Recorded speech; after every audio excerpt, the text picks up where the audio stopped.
Bonjour tout le monde, j'espère que vous allez bien et surtout bon début d'année 2022. C'est officiellement la première vidéo de la chaîne cette année et comme à l'habitude, j'aime ça faire un bilan de la dernière année, savoir qu'est-ce qui s'est bien passé, qu'est-ce qui s'est moins bien passé, de façon à se fixer des nouveaux objectifs pour la nouvelle année. Donc, je suis contente de vous retrouver aujourd'hui. En ce début d'année, c'est nouveau, un nouveau chapitre. On peut vraiment écrire qu'est-ce qu'on veut pour les 365 prochains jours de l'année. Et pour commencer cette année en force, j'ai décidé de vous parler de mon année financière en 10 minutes seulement. Donc, avant de commencer la vidéo, je vous invite peut-être à aller vous faire une boisson chaude, un thé, un café, un chocolat chaud, ce que vous voulez. Et on va parler de finances personnelles pour les prochaines minutes. Donc, dans cette vidéo, il y a 5 sujets que je vais aborder. Le premier, c'est concernant l'épargne. Ensuite, je vais vous parler de bourse. Également, je vais vous parler de l'évolution de mon utilisation par rapport au système des enveloppes. Je vais vous parler aussi de mon changement de ville, de mon changement d'environnement dans lequel je vis et l'impact que cela a eu sur mes finances personnelles.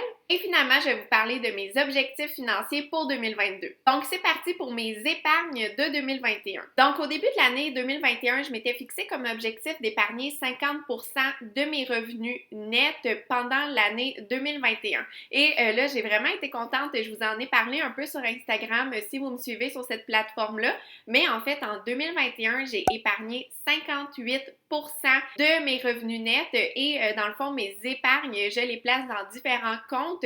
Je les place en REER qui est pour la retraite, en CELI. J'ai fait des placements également en bourse, mais sinon, également, c'est des épargnes pour différents projets, que ce soit immobilier ou encore des choses que je veux acheter et qui coûtent de gros montants. Donc, c'est comme ça que j'ai placé mes différentes épargnes tout au long de l'année. Mais dans le fond, 58%, je suis vraiment fière de moi. C'est plus que ce à quoi je m'attendais. Et dans le fond, pour vous parler de comment ça s'est passé puis comment ça a évolué peut-être tout au long de l'année. Donc, dans le fond, mon pire mois, ça a été le mois de juillet et j'ai épargné 22% de mes revenus nets. Mais ça, c'est principalement expliqué parce qu'au mois de juillet, ça a été le mois du déménagement. On a acheté le duplex ici, la nouvelle maison. Il y a plein de choses qu'on a dû acheter, s'équiper. On a dû faire de l'entretien également, acheter des meubles et ainsi de suite. Donc, ça a demandé des dépenses plus importantes. Et sinon, mon meilleur mois de l'année, ça a été le mois de décembre 2021 et j'ai épargné 76% de mes revenus nets et principalement, en fait, si j'ai réussi à épargner autant au mois de décembre, c'est que je m'étais budgété les dépenses d'extra qu'il y a au mois de décembre. Je m'étais budgété l'achat des cadeaux, l'achat du budget, en fait, pour la nourriture, parce qu'on achète plus de nourriture, des bouteilles de vin et ainsi de suite pendant le mois de décembre. Mais surtout, j'ai respecté le budget que je m'étais fixé et surtout pour un mois de décembre, qu'on le sait, c'est Noël, les fêtes et ainsi de suite. Ça m'a vraiment épatée. Sinon, voici les pourcentages d'épargne que j'ai eu tout au long de l'année 2021 par mois. Donc, en janvier, j'ai épargné 56% de mes revenus nets, février 67%, mars 41%, avril 70%, mai 25%, juin 52%, juillet 22%, août 45%, septembre 60%, octobre 51%, novembre 68% et finalement décembre 76%.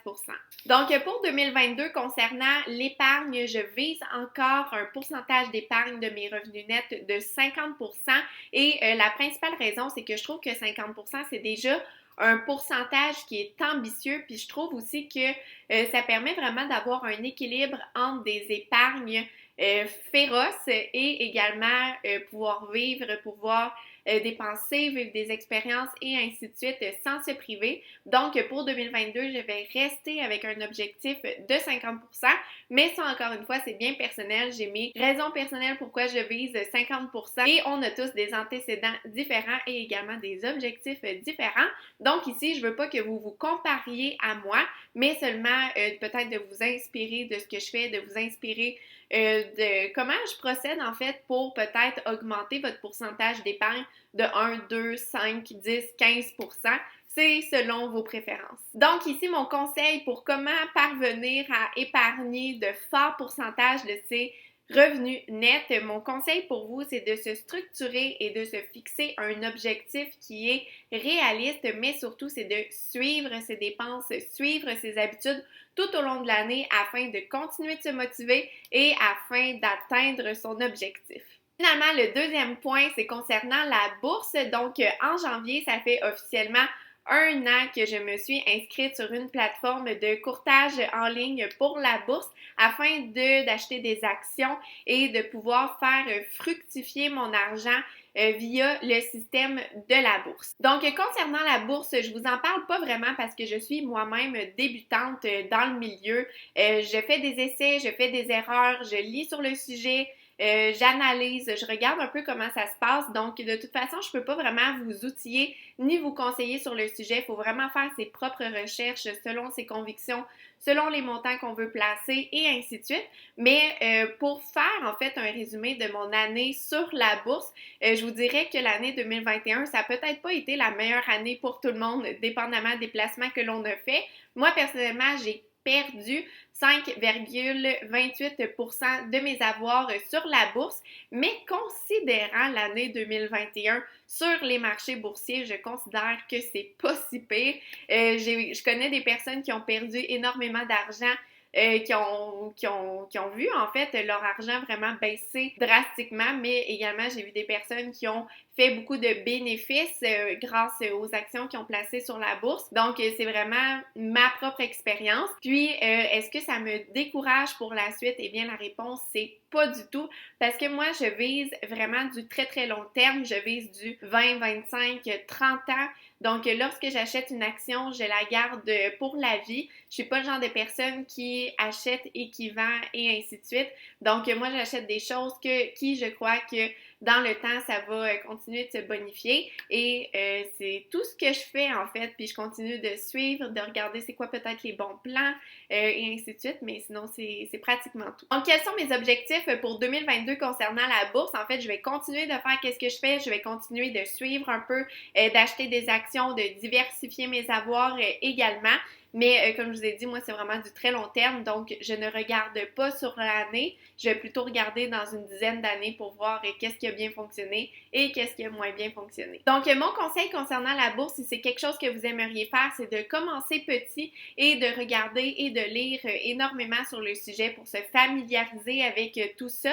Mais je vous dirais de ne pas suivre peut-être les conseils de vos amis, de vos proches ou des connaissances que vous avez ou même des personnes qui en parlent sur le web.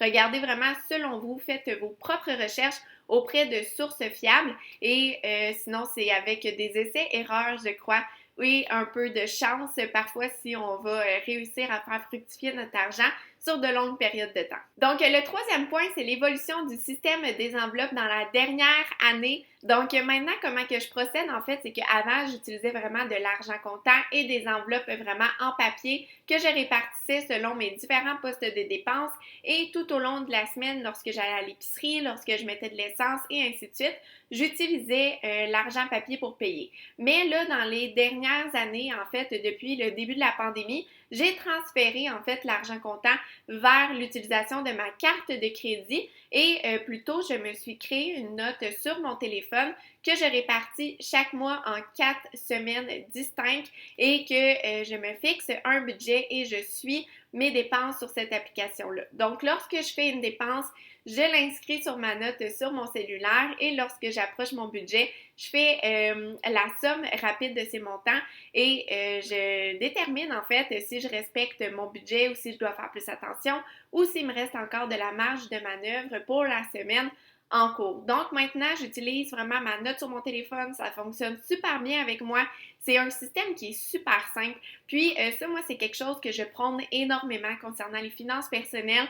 Des fois, je vois sur le web des personnes qui ont des énormes cartables, qui ont beaucoup de feuilles, de papier, d'applications, de manières de procéder et tout, mais je trouve que ça fait tout simplement disperser toute l'information, puis je trouve que parfois c'est beaucoup trop compliqué. Moi, j'aime ça lorsque tout est à une même place, que tout peut rentrer sur une feuille 8,5 par 11. J'aime ça lorsque c'est simple et moi, c'est de cette façon-là que j'ai procédé. Je veux pas consacrer de multiples heures par semaine pour faire mon budget, pour suivre mes dépenses. Moi, je veux que ce soit rapide, simple, efficace. Donc, moi, je fais tout ça sur mon application. C'est tellement simple, tellement basique, mais ça fonctionne pour moi. Ça me permet de respecter mon budget et de surtout vivre en dessous de mes moyens. Dans la dernière année, concernant le système des enveloppes, je m'accorde 20 de plus par semaine pour mes dépenses de la vie courante et c'est tout simplement parce que je me suis rendu compte qu'il me manquait, comme tout le temps, un petit montant pour bonifier ou pour respecter mon budget et de toute façon 20 par semaine au bout du mois, ça fait pas une énorme différence sur mon budget. Je peux continuer d'épargner et ainsi de suite et je trouve que ça fait tout simplement plus réaliste. Et de toute façon, avec les années, c'est normal, là, avec l'inflation, l'augmentation des coûts et ainsi de suite, de devoir bonifier un petit peu son budget pour le respecter. Donc, moi, bref, dans la dernière année, je suis passée de 120 par semaine à 140 par semaine pour l'épicerie, l'essence, les restaurants et les dépenses autres. Donc, en 2022, je projette de continuer de faire cette méthode. Et sinon, mon conseil concernant ça, c'est de vous faire un budget et de suivre assidûment vos dépenses tous les jours, toutes les semaines, afin de respecter votre budget. Et pour moi, c'est vraiment ce qui m'a le plus aidé au courant des dernières années afin de rembourser mes dettes, vivre en dessous de mes moyens et réaliser mes rêves et aujourd'hui d'épargner 58% de mes revenus nets tous les ans. Donc maintenant, le quatrième point, c'est concernant le déménagement de la dernière année. Comme vous le savez probablement, au mois de juillet, on a quitté la métropole de Montréal pour déménager en région, en Mauricie. Et somme toute, ce changement a impacté directement mes finances personnelles. Donc tout simplement, en quittant la ville pour ici, ça me coûte environ de 400 à 500 dollars de moins par mois, toutes dépenses confondues. Donc, qu'est-ce qui influence le plus, en fait, mon budget mensuel? C'est que les loyers ici sont considérablement moins chers. Également, je n'ai pas à payer de garage pour stationner ma voiture. Le coût de la vie également ici, c'est moins cher. Je pense au cinéma, c'est 2 fois moins cher. Les restaurants, c'est moins dispendieux. J'ai pas besoin de payer des transports en commun en plus pour me déplacer dans la ville. Donc, c'est comme plein de petits changements comme ça qui, sur le coup, on a l'impression que ça fait pas une réelle différence, mais au bout du mois, ça impacte considérablement mes finances personnelles. Également, en retournant ici en région, je suis plus proche de ma famille, de mes amis et ainsi de suite. Donc, j'ai plus besoin de faire l'aller-retour Montréal-Mauricie. Avant, je pouvais le faire 1 ou 2 fois par semaine, alors que maintenant, je vais à Montréal même pas 1 fois par mois. Donc, juste en essence, ça l'a réduit vraiment beaucoup et ça me coûte vraiment moins cher habiter ici. Donc, en 2022, je vais continuer d'apprécier les avantages que me procure la nouvelle vie ici en Mauricie. Donc, mes conseils concernant ce poste budgétaire, si votre loyer vous coûte vraiment cher, c'est de vous poser des questions à savoir est-ce que ça correspond à vos besoins, est-ce que ça correspond à la vie que vous voulez mener et si il y a des possibilités, en fait, que ça vous coûte moins cher de revoir vos dépenses liées à l'habitation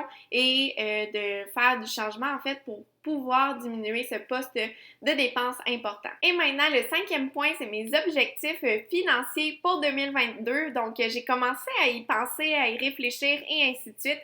Et le premier objectif financier que j'ai pour la nouvelle année, c'est de continuer d'épargner beaucoup pour une mise de fonds pour un nouvel achat immobilier en 2024. Donc, de continuer d'économiser une somme importante tous les mois qui va servir à l'achat d'une nouvelle propriété locative dans quelques années. Ensuite, également, en ce moment, je suis en train d'épargner pour m'acheter une petite roulotte de 13 ou 16 pieds pour l'été 2023. Donc ça, c'est vraiment un rêve que j'ai. J'aime énormément faire du camping l'été et j'aime pouvoir, en fait, voyager avec la maison, mais petit pour que ça reste du camping et que les coûts de déplacement de ce truc-là ne soient pas trop élevés. Puis, en fait, c'est que ce que j'aime d'une petite roulotte, c'est que ça va permettre d'extensionner, en fait, la saison du camping. Donc, pouvoir commencer à camper tôt dans la saison et de continuer de camper un peu plus tard versus de coucher dans une tente. Également, mon objectif pour 2022, c'est de maximiser mes REER, donc de mettre le montant maximum que je peux en vue de ma retraite. Et finalement, comme je vous ai dit un peu plus tôt, c'est d'épargner encore une fois 50% de mes revenus nets en 2022. Donc voilà, c'était tout pour mon année financière financière en 10 minutes. Je crois que cette vidéo va durer un peu plus longtemps finalement, mais c'était vraiment les 5 principaux points que je voulais vous parler concernant mon bilan de mes finances personnelles pour l'année 2021 et je vous invite à faire la même chose en fait, de vous asseoir, de regarder qu'est-ce qui s'est bien passé, de regarder les chiffres, de faire des calculs et ainsi de suite afin de prendre conscience de ses habitudes de consommation, prendre conscience des dépenses que l'on fait au quotidien et surtout de se fixer des objectifs afin d'améliorer sa situation, d'améliorer son épargne et ainsi de suite pour la nouvelle année. Donc voilà, c'est tout pour cette vidéo. J'espère que vous l'avez aimée. Si c'est le cas, n'oubliez pas de cliquer j'aime, ça me donne un gros coup de main et sinon on se retrouve la semaine prochaine dans une nouvelle vidéo. Bye tout le monde!